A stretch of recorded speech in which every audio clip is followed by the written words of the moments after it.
In the 90s, I was in my early 20s when I had my first dream visitation. It was a red fox, and he brought a great iconic bonus along, and it was Sammy Davis Jr. of the Rat Pack. I was in prayer years later when I realized that, dead people do visit me for a reason, and sometimes God sends them when it's just you or me who needs a friend. When Red visited me, I had just had my first child. I have a spouse, but usually grandparents would show up too and, relieve you or hold the baby and give advice and adore the baby. I watched Red on TV, and in my heart, I consider him as like a father. Only God would know that. It would sound crazy to have said that out loud.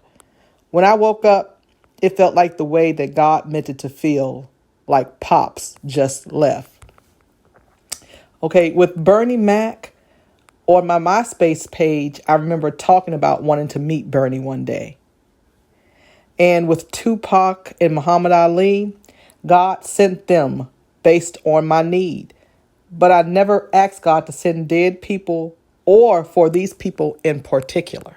But I'm glad I met all of them. They're like real friends to me right now. I never wanted to even think about dead people or ghosts. Listen, parents, don't allow your children to listen to grown folks' conversations. When I was very young, I overheard my aunt on the phone, and she told somebody, because when you see Jesus, that means you are dead.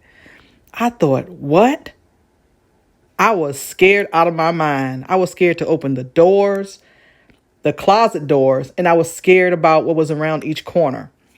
Because me as a child was thinking, this is how you die. When you see Jesus, that's it.